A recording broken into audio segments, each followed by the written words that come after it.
Bandwidth for all shows on the Aussie Tech Heads network is supplied by Aussie Tech Heads Web Hosting. For a fast, affordable and reliable Australian server with fantastic support, contact Aussie Tech Heads Web Hosting at aussietechheads.com.au. Aussie Tech Heads, Australia's best hosting service.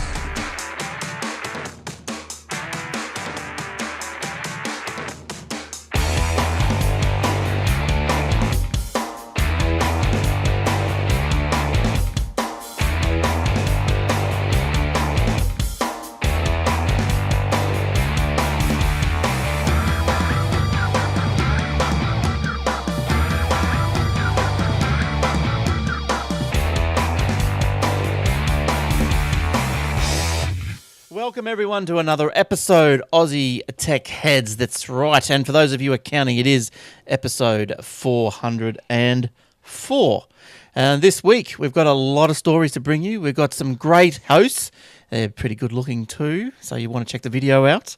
But we've got stories, more stories. So let's get into it. The show is always brought to you by Aussie Tech Heads Web Hosting, and you can find that at athwebhosting.com.au. So the server's located in Australia, so they're nice and fast, so your ping is as low as possible. That's what you're looking for, isn't it? All right, let's meet everyone. Who's up first? Looks like Jace. They call him the Warlock. Hello, Jace. Hey, how is it, Glennie? Good. What have you been up to in your darkened little room you call... I know, it looks filthy, doesn't it? That's just the shadows. I got a chandelier type thing up in the roof there because I'm in the dining room area. Oh, look at that. The chandelier. Very pretty, but because it sparkles out the light instead of giving you the full light, it breaks it up too much and looks a bit dark. So. It looks like someone's thrown dirt all over the wall. All right, now... all right, good stuff. And in the other microphone there, you can hear William. Hello, William. How are we, gents? Not too bad, thanks. Now, for Better those than that... you, man. Oh, it's this flu. I wish it'd go away, I tell you. I'm over it. So for those that care, Will is on the mend. You are getting better, aren't you, Will? That's what everyone keeps telling me. Yes, good. Well, Soon I haven't seen any evidence yet. have you been sick enough to Tell take you what, though, if you want to... time off work? Hey? You've been sick enough to be off work? Well, I took 2 weeks off work and I've been sick for 13 days.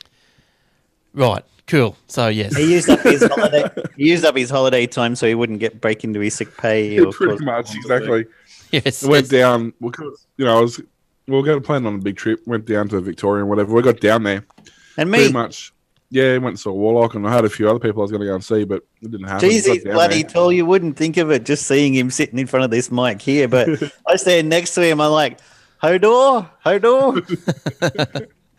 All right, now and we ended up going down and got down there in 3 days, and then so I spent 4 days in a hotel bed trying my best not to die, and then when I was able to move again, I said, right, that's it. Jumped in the car and drove back within 3 straight days, and then So it was a fantastic holiday.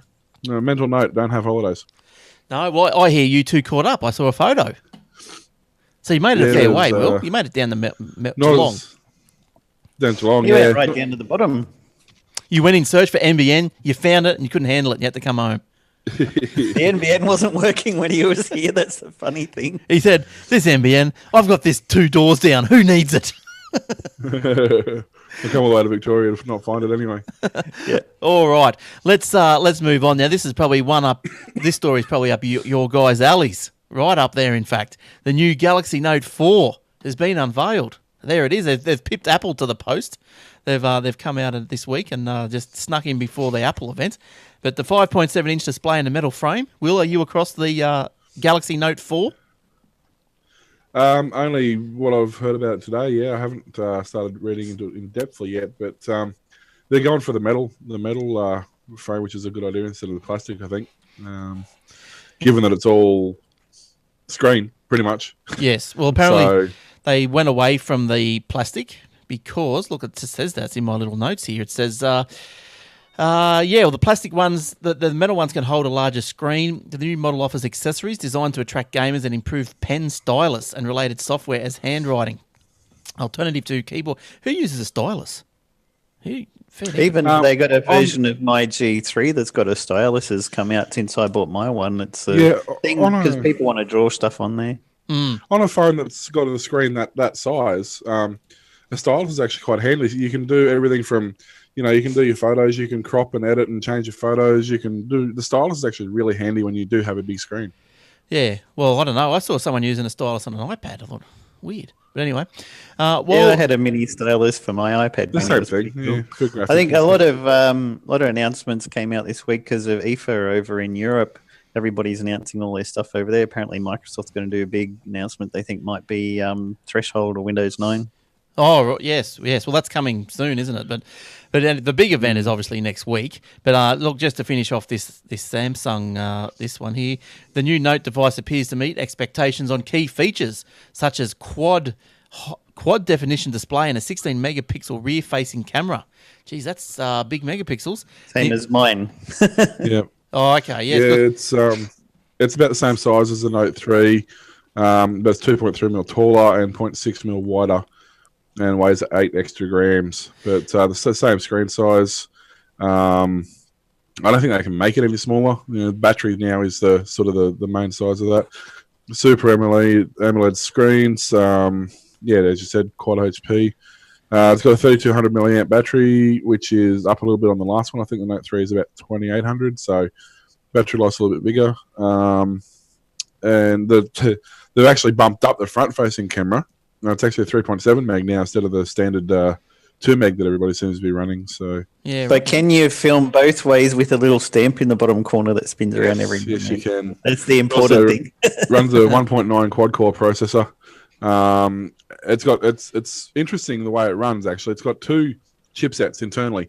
When you're running games and heavy applications, it's got a 1.9 gig quad core, and then for the lighter duty stuff, word processing, web browsing, it's got a 1.3 quad core. So it actually physically has 2 different chipsets in the phone itself. Yeah, rightio. How good's that? So apparently, look, people have been coming out saying, look, the improvements are only incremental and suggest further struggles for Samsung. I didn't realise they were struggling, but further struggles to differentiate its product, especially with the large screen iPhones on the way. Now, who said this? This is said by somebody. It's an acknowledgement. Everybody. I'll tell you who it is at the end because I probably wrote it down. It's an acknowledgement that Samsung took a wrong turn with the move into plastic cases and that its designs didn't move fast enough to keep pace with many competitors. Ben Wood, a mobile industry analyst with UK-based CCS Insight. I'm glad you're just hanging to know who he was. The importance of metal cases is that it directly translates into bigger edge-to-edge screens. There you go. Cool. All right. Warlock, what have you been looking at this week, reading with your beady little eyes? Well, it sounds like Uncle Rupee's getting a bit worried about other ways that people are getting their movies and shows. So Foxtel is stepping up its battle for subscribers by slashing the cost of a basic cable package by half to $25 and launching a new on-demand box sets channel for pay TV and digital users. The announcement came as part of a revamp of Foxtel's cable and satellite subscription pricing in what could be seen as a preemptive move before US giant Netflix, which is rumoured to be eyeing in Australia, enters the local market.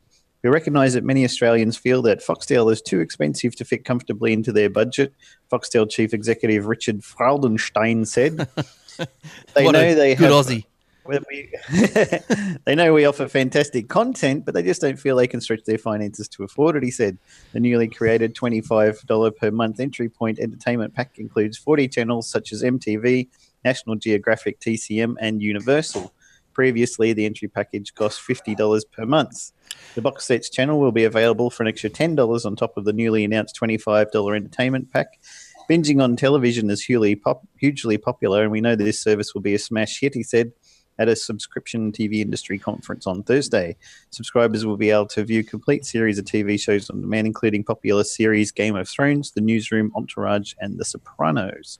And the box sets will be available through its mobile service, Foxtel Go, and through its internet-connected iQ personal video recorder boxes. At this point, it has not been announced the online-only package Foxtel Play.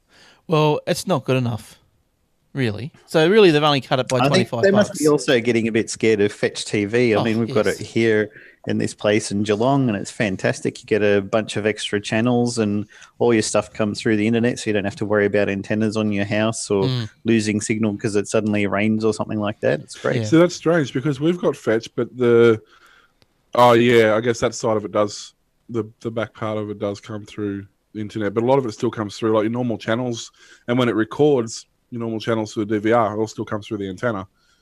This place here hasn't got an antenna on the house, so it's interesting because we've got the Optus one, and the normal part of it still works. Your DVR and normal channels still come through the antenna, which is a pain because we've only got like 4 channels.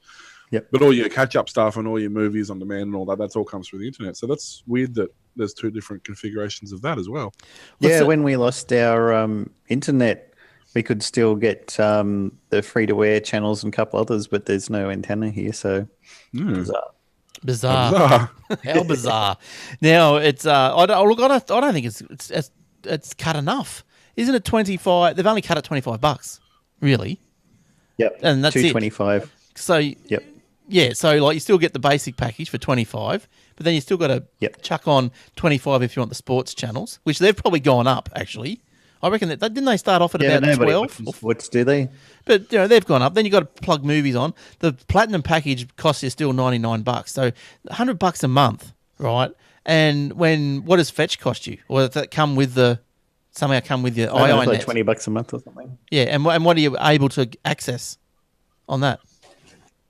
There's sci-fi channels, all the SBSs, Comedy, TV1. Yeah. What is in the Foxtel channels? Yep. Yeah, okay. Oh, there you go. Yeah, but anyway, when the Netflix and that comes out here, they're screwed. They are dead set screwed. Yeah. I mean, and they've been riding a gravy train for so many years that they've just completely forgotten, you know, what the real world. There's a real world out there that doesn't revolve around them anymore. Yeah. It did for a very short period of time, for a 6 or 8 year period. You know, they had the market. That was it. If you wanted stuff that wasn't on mainstream, that was all your options were. That's right. But they're like Blockbuster and Video Easy. They just forgot to move. They forgot to adapt and change, and they go away. And plus, they're doing like 2, 3, 4 minute ad breaks. You know, like seriously, come on. That's it. You're paying for ads. That's ridiculous. Yeah. Last time I had pay TV, and I haven't had it for a couple of years, we watched. I can't remember what it was. We watched something on normal TV, and it was a half-hour show on regular TV. I think it was on SBS with no ads. And then we watched it on Foxtel, and it was an hour and a half for exactly the same show. Yeah, that's a joke, and that'll be their downfall. You know, they got to snap it up, get snappy. You can't make somebody pay for TV and watch ads. It doesn't work like that. You can have one or the other. You can't have both. I think what they've done in the. Yeah, their whole model. Fetch TV, that I've got the basic channel plus a few extras for $20 a month. You get Disney Channel, Disney Junior, National Geographic, Nat Geo, Nick Junior, TV Hit, Sci-Fi, E! Style, MTV, MTV Classic, MTV Music, MTV Dance, ESPN 2, Fox Sports, World News, CNBC, Bloomberg, NDTV, Channel News Asia, Sci-Fi, Animal Planet, TLC, Turbo, Home and Health, Travel, Fashion TV, Baby TV, French 24, Al Jazeera, CCTV, and then you've got on-demand shows and 30 free movies a month. They're putting all their eggs. $20. They're putting all their eggs into the everyone wants the sports channels. So then that's at least $50 a month. That's where they're putting their eggs. But anyway, yeah, because you can't possibly find that online at all. Well, not as good a quality. You can't go to Sky TV and watch it. Oh, I suppose, what you They're mean. Probably trying to get a lot of those locked down with exclusive deals saying you can't watch this particular footy unless you're with us or something. One of the sports bet, I think it might actually be sports bet, or Sports 24/7 or something. One of the betting mobs has, if you're a member, all you have to do is be a free member. You go and sign up for free on their website, and then you have access to every broadcasted sporting event. Yeah, right. That's all right. That's pretty good. All right. So, because we found that out. What, I found that out when I wanted to watch Bathurst, but I couldn't be in front of a TV to do it. And I'm hunting around. And they said, sign up and you can watch it. Okay, cool. So I'm thinking, okay, what's the catch? Went and signed up and watched Bathurst for the next 2 days. Now here, I got a picture here, Will, and people say that people says that it looks a bit like you, but I don't. I said no. But anyway, next week Apple's. Where'd you get that? I thought I deleted all those photos. Yeah. Anyway, so Apple's You big should see event. the angle from on top. You think that's bad? Apple's big See it event from the mirror's point of view. next week. The launch, supposed launch of the anticipated iPhone 6 and maybe a couple of other things. But anyway, Apple has invited the media to a special event in Cupertino, California on September 9. So that'll be Wednesday morning for us over here. Apple's typically cryptic invitation read, "Wish we could say more." It came on a simple black and white background dominated by the company's familiar corporate logo. Beyond the hardware, the next generation of gadgets will incorporate new software features such as HomeKit, which will help manage connected devices within the home, and HealthKit, a central repository of health data and services. Now, is HealthKit, I'll put it to you, is HealthKit going to suffer a setback because of the recent iCloud hacks? Do you think? Will people say, well, if they can get into iCloud, they get into my HealthKit? And we can't have that. Who would know? I mean, look at what the government's done with. How many times the government's website's been hacked in various different forms, and yet, they still want to do the e-health and the this and that where everything's online. And so, I mean, is it a deterrent? Only for smart people, I guess. Yeah, I guess. Not for Apple users. But I think, look, Jace has got more of a info on the recent attack on iCloud, if you can call it that. Apple is denying it, but Jace is going to talk about that in a minute. But anyway, what I wanted to get through was, yes, iPhone 6, what to expect from the big event next week. The iPhone 5 display measures out to 4.1 inches. The iPhone 6 is expected to come in two different models, one measuring out to 4.7 and the other to 5.5. According to the rumour mill, I love the rumour mill, the new iPhone display will be made of sapphire glass, but it isn't known whether that will come to fruition or not. Now, sapphire glass, I'd never heard of it, so I did a bit of research on it, and I'll tell you what I found. Currently, It's supposed to be a bit stronger than the Gorilla Glass. Yes, currently the front cover on the iPhone 5S is made of Gorilla Glass, a thin, durable material made of, here we go, alkali alumisilate by US glass maker Corning. Try saying that 3 times fast. I can't even say it once. However, two of its most precious parts are already encased in sapphire glass, its 8-megapixel camera and the home button. So according to Neil Alfred, who's a professor of physical electronics and thin film materials at the Imperial College in London, there are some minor impurities in sapphire that make it go blue. Now, sapphire crystal, which is artificially made, is actually purer than a piece of sapphire that you would get in your ring. Ooh. I've never had... Oh, no, I don't think we'll go there. Sapphire glass, however... It's been a long night. Molly Meldrum knows all about it. Sapphire glass, however, is a synthetic form of that compound and is named for its transparency, not its consistency. It's incredibly clear, even for wavelengths of light that are way out of the threshold of what normal humans can see. It's also pretty impossible to scratch. So I'd say that last part is what Apple's all about. Just can't scratch it. So look at it the wrong way. You hold it wrong, it'll crack. No, it won't, will it? Well, I don't know. Gorilla Glass is supposed to be unbreakable. Look at every iPhone you ever see; they're all broken. Yeah, true. Yeah, scratches and cracks are the main thing that Apple worries about with their devices. Yeah, the two things. Doesn't help if you put glass on the front and the back. Yeah. Now, we're not going to know the processor speed until the launch event, but everyone is buying into the expectations of the iPhone running on an A8 chip in addition to a 1 gig. Be really fast. Yeah, 1 gig of RAM and anywhere up to 128 gig of flash storage. It's possible that the two expected models of the iPhone 6 will be different in ways other than just size. The processors are expected to be the same, but specifics of the battery life, storage, and RAM could very well be different. Now, Bloomberg reported on Tuesday that Apple plans to partner with Visa, MasterCard, and American Express to turn the iPhone 6 into digital wallets. So all these rumours have been around for a while, but seeing it's the last show before the event, we might as well just sort of, wrap them all up. The phone would use near-field communication technology to pay for items in stores. If the iWatch is teased or even announced, as some are saying, partners don't expect it to be released until early next year. So that's probably maybe they could announce it and go, but what was that thing they announced last year? You still can't get them, can you? Those professional round Macintosh computers. Those round Apple Lisa Pro, the Lisa, the Mac Pro. Yeah, those things, the round things. I don't think you can still buy them. I don't think you can get them. Garbage The hockey bin. puck. Yeah. No, garbage bin. Yeah, the garbage Not bin. the cup, that's right. Um, Bit bigger than the hockey puck. yeah, a little bit. So, yeah, so that's what's going on. So you can probably get up early on Wednesday morning and watch the live event. No, No, not into no. it? No, staying in bed. I did it once. That was enough.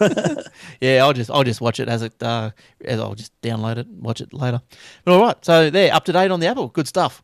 Will, what else is going on in your world apart from sickness? Apparently not a lot, really. I'm actually just looking through a heap of stories, and there's a lot of stories this week, but man, there's a lot a lot of crap new stories. devices, but it's not really much to talk about. Yeah, I mean, talking about the new smartwatch 3 and Google's adding minimum maximum bitrate supports and how that's being updated. The one thing that is interesting, the Note 4 got a mention earlier, but we didn't mention the Curve, which is the new one that they've just released. It's Edge, sorry, the Note Edge. And what it is similar sort of deal as a tablet or the Note, except that along the spine, I guess you could call it, if you think of it as a book along one edge where the spine would be, the screen curves around and down, so that when the phone's sitting on a table or sitting somewhere like that, it can be used for scrolling text messages, or it can be used for announcements and things like that. It'll just on the spine of the phone. Nice one. Well, look, I've got a little story here. Then we might get Jace to tell us about the iCloud hack, I guess. But my quick little story is about XP. Everyone loves XP. You still running it? I'm not a developer. I was actually talking. It's interesting. I was talking about XP when I was traveling around. All these hotels now all have their own integrated Wi-Fi hotspots. They're all different companies have come in over the various times and put hotspots in so they don't get ripped off and whatever. Well, and particularly the last one I was talking to the guy who runs it, and he said, "Oh yeah, they're all based on XP, or actually what was it called, the integrated one, XP or something, the one that's designed for kiosk, the smaller devices." So, the kiosk mode. Yeah, and these are all XP. We're talking thousands and thousands of computers running an integrated version of XP, and the only software that the only thing they're running is this program, and the only operating system this program runs on is this version of XP. So, they're going to be using it. Well, if you had this information I'm about to divulge when you were on your trip, you would have been hailed as a god, I reckon. So, I wouldn't go that far. A developer known only as Harkaz has been quietly working away, just typing away, jotting away, toiling away in his little computer cave, creating the unofficial Service Pack 4 for XP. So unofficial SP4 rolls.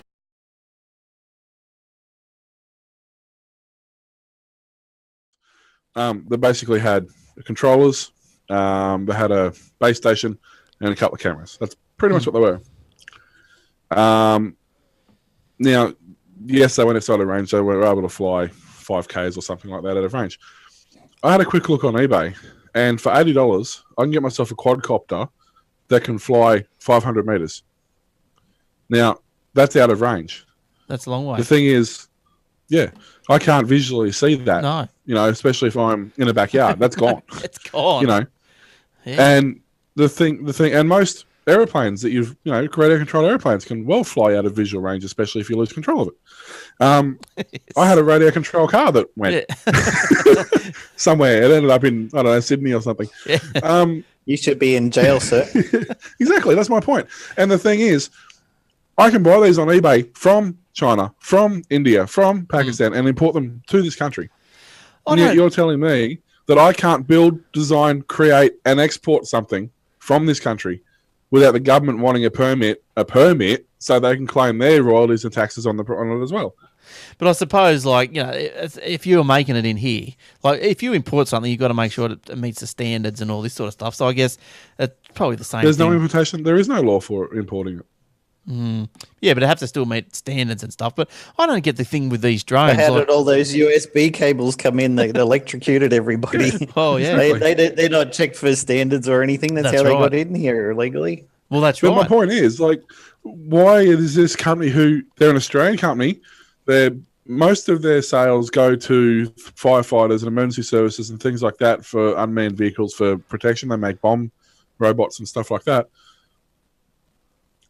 Why, what's the big deal? And not only do they forfeit the items to the Australian government, which means the Australian government paid nothing for a few $100,000 worth of technology, they've also been ordered to pay $80,000 good behaviour bond on top of that. Yeah, right. So not only have they not made the sale, they've been bought up for some BS law that was made by some bureaucrat to get more taxes out of a company anyway. Then they've been forced to hand over the products that they made, which are illegal according to the Australian government, Now, and pay them for the privilege. Now, look, Will, tax is it's a hot subject, isn't it? Now, Treasurer, just on tax, I've got one here for you. Treasurer might placate you a little bit, maybe. Treasurer Joe Hockey has promised to direct the tax office to target multinational businesses who charge Australians, that's us, for more technology and ship the profits offshore to avoid tax. And we all know who they're talking about. In a pre-G20 speech this week, Hockey outlined the ways the government plans to tighten up the Australian tax structure, particularly highlighting the higher prices paid for Australian technology for hardware and software. He said he had asked the Commissioner of Taxation to look at these price differences to ensure that profits earned in Australia are taxed in Australia. This is Hockey now. He said, in such cases, Australia's transfer pricing rules could apply to determine whether the appropriate amount of profit from the Australian sales was booked to Australian operations. You should pay tax in the country where you've earned a profit. And that's not just an essential tax principle, it is rational and fair. Now, former Assistant Treasurer David Bradbury specifically singled out Google and Apple as users of the so-called double Dutch Irish sandwich. Oh, love it. And Hockey did not point the finger at anyone in particular, but he just said this is an unfair on the Australian taxpayer and unfair on local businesses that are doing the right thing. Well, I think he's right. So, yeah, if the profit's made in Australia, I mean, yes and no. If you are still paying transaction taxes anyway in this country, regardless. But if you do a deal, it's like saying I'm going to buy something from China, but I've got to pay the guy from China. I've got to pay the airline pilot. I've got to pay the customs agent. I've got to pay the local delivery boy to drop it off to me. Well, because they've been involved in the transaction. No, I think they're just saying that they want whatever is sold. If you sold something for $1 and they want to tax it at say 10%, then that dollar that has been spent by an Australian should earn the government 10 cents. That's probably what they're trying to say. The government, Jack, they didn't do anything in the first place. Yeah, nothing but to do with the government. They should get their mitts out of it. But I know what you're saying. But the thing, this is the problem. This is what Amazon and Google and all that have done. It's why they'll do a transaction in an area, but they may not have a physical thing there. But I mean, it's a fine line. I know it's kind of. I mean, you've got to be careful that you don't lose existing businesses because of it as well, I suppose. That's right. That's the balancing act. That's why everything is so hard to work out, because it is a balancing act. Like, Microsoft could say, all right, stuff it then. We're going to pull all the staff out of Australia. Right, and that's my point. Yeah. And they can, and there's That's no right. big deal for them to do it because it's such a small, insignificant amount of people in the first place. Yeah, well, that's right. So that's where the balance in that comes in, because I think that report last year even said something along the lines of, well, if you're going to continue to do this, they would have recommended that the geo-blocking laws and copyright laws be relaxed, so people can just jump onto the internet and download the stuff cheaper from overseas. But yeah, well, and that's part of the reason too. Like, that's the thing. If they start introducing, okay, let's say, it's kind of irrelevant because we already pay an Australian tax as it is. I mean, look at, I don't know, Photoshop, for example, where it was $600 dearer to buy it from here than it was from the States. Yeah. So if they've now got an Australian store that you buy it through the store, it's going to be $600 dearer plus the tax on top of that. So the thing's going to be $800 dearer than it was from buying it from the States in the first But when place. you look at it, So like, I'm just going to jump online and buy it from the States. yeah, but when you sit down and probably look at it and try and get your little calculator out and all this sort of stuff, you could probably see that, yeah, okay, like, and realistically and logically, the companies aren't out to screw Australians. We're such a small. Yes, they are. They certainly are. Why Why do you think it costs 2.5 to 3 times as much to buy any Adobe products? You can fly to the US and purchase products over there and fly back for the cheaper than the cost of just buying it online and digitally delivered from these companies. But And they because- had Remember when guy Microsoft... from the CEO of their company was in a meeting, and there was an Australian reporter there who's a technology journalist, and he said, why is it so much more expensive for Australians? And he said, oh, we've got all these wonderful editions. He's like, well, that's fantastic, but everybody in the world gets that. Why does it cost 2.5 to 3 times for this exact same product delivered digitally with no packaging, no postage, no trucks or delivery or presence in Australia? You've just put the price to 3 times the cost of America and Europe and everything. And he's like, well, we've got these fantastic products and these But I'll tell you, features. He said, you're still not answering me. Why is it more expensive? And he's like, everybody says because that's what they think Australians will pay, and that's why they charge it. There's no reason for it. It's not a cost of delivery. It's not a cost of packaging. It's not a cost of taxes. It's because that's what they think Australians will pay, and that's what they charge. Well, let me put it to you. That's probably half the reason. Let me put it to you. Well, Microsoft said exactly the same thing. Yeah, let me put it to you that, okay, so they've got Adobe, Microsoft and Apple. They've got staff in Google. They've got staff in Australia. So they've worked out, they've metricized their workflows and all this sort of stuff. And they've gone, okay, it costs us so much to have staff and all these expenses in Australia. It costs this much. Small market, not really that much of the product gets sold. So it's got to be more expensive for them still to turn a profit on the stuff that is sold over here. But, you know, I'm not arguing that it's cheap. And now you want to tax them. You want to tax them as well. So you want to make the product more expensive. Yes. You know, that's my point. It's completely. It's nothing. It's got nothing to do with good business, and it's all about pure revenue raising for the government. That's all it's got. It's got nothing to do with good business. Profit for the government and profit for the companies. Yeah, I mean, it is revenue raising. Exactly. Yeah. Well, I mean, Microsoft said the same thing when Microsoft was asked, "Why is your new Office suite twice the price in Australia than it is anywhere else?" And they said, "Because it can be." That's right. Exactly. They'll pay it if they've got no choice. So where else are you going to go? It's not like Europe or America where you can just pop into the next country and grab it cheaper from there and then bring it back with you. We've got nowhere to go. Well, what the hell does the New Zealand pay? My God, they must pay 5 times. It'd be interesting, actually, to find out how much New Zealand would pay. Maybe. Well, it's usually when you purchase something from New Zealand, it's generally purchased off the Australian dollar. So. Well, let's go. Microsoft, for example, Microsoft Office. How do I spell it? Mike. It's like trying to have an argument with buddy Malcolm Turnbull about his NBN. Why didn't you move to a cheaper place? If you wanted your Microsoft and Adobe products cheaper, why don't you just move to America? What's wrong with you? While Glenn's looking that up quickly, I was just looking through some of Turnbull's favourite moments or best moments. According to Turnbull's cost benefit analysis and his hugely talented team that leads him, and apparently over time our internet consumption will decrease and the required speed will decrease by as much as 57% in the next 10 years. So apparently it'll be down to 15 megasecond in 15 years' time how much internet we actually need.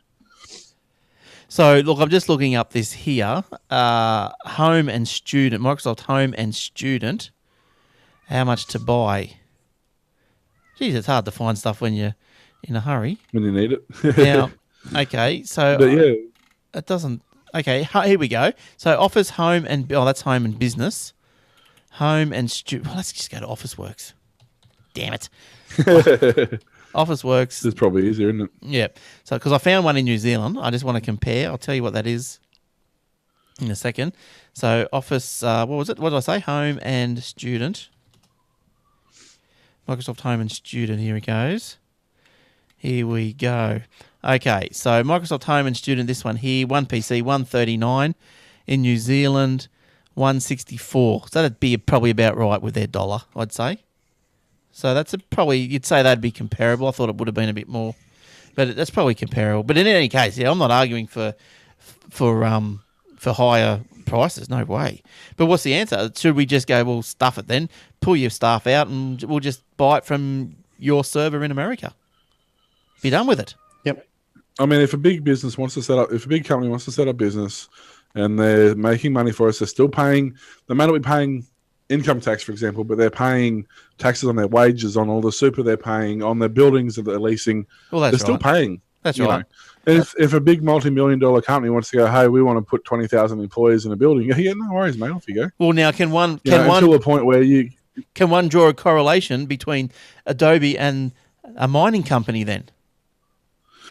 Well, in a way, but I mean, the difference is it's a non-destructive force, for one thing, where mining companies do have a little bit to be accounted for in terms of environmental issues and things like that, but that's a whole nother animal. But in some respects, it's the same sort of deal. Like, if you want to come and you want to spend multi-millions or billions of dollars a year in your industry, in your preferred field of expertise, and you want to hire staff and you want to pay people to work for you and you want to increase the income of the country, then by all means. I mean, it is similar in some respects to the mines, as you said, but there are differences. But the same sort of principle. If you want to spend huge amounts of money, well, until we get to that point where we can say, no, sorry, we don't need your money, go away. We need the money. Yeah, it's not going to be. It's not an overnight fix. I know it's not an overnight fix, and obviously it's one of those. Like with everything, you can keep some of the people happy, most of the time, but not all the people happy all the time. So anyway, let's go on with something else. Is that how that goes? Isn't it? Did I say it wrong? I don't know. I don't know. My head doesn't. He can say whatever he likes. That's right. Jace, what else have you got going over there or down there in cold Geelong? Invent new sayings if you want to. We don't mind. Telstra has backed a proposal to block websites that hosted pirated movies and music and called for new measures that would help content owners sue internet users who continue to download them. The calls came in Telstra's submission to the online copyright infringement consultation being led by Attorney General George Brandis. It echoed comments made last month by Chief Executive David Thodey that piracy could not be justified on any basis. Australian courts should be given the power to grant an injunction to block access to overseas websites determined by the court to be facilitating online copyright infringement, Telstra said. Such a mechanism would directly target the source of copyright infringing content. In addition to the court-based website blocking, we propose an education notice scheme for consumers who are identified via their IP addresses downloading content without the rights holder's permission. But it's not going to work. This little picture that comes up and goes, naughty, naughty, naughty. Did you know you're doing the wrong thing? Yes. But blocking. Did you know that we've stolen music for our "Don't Steal" ad anyway? But blocking blocking IP addresses, you don't get the whole show or whole song from one IP address anyway. Someone would be punching in IP addresses all day. That whole district. Yeah, and then customers who continue to download copyright content would be pinged as repeat infringers. This would in turn allow movie and music studios to track down and sue users through a streamlined judicial process. Telstra said internet service providers should not be held accountable and added its customers' rights and privacy should be protected. But it also said all telecommunications companies should be forced to take part in the scheme that was created. Look, if that's not a bloody oxymoron, we don't think we don't agree with this. Nobody should have anything to do with it, but we think everybody should be made to do it. Yep, that's Telstra for you. Now, having said that, there's another article that comes into that. The Crime Commission is looking to fine ISPs who won't block sites. The Australian Crime Commission has suggested the government consider penalties for internet service providers who fail to comply with the request for law enforcement to block websites.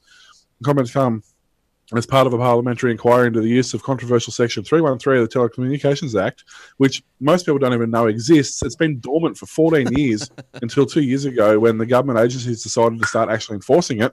The request basically says that the law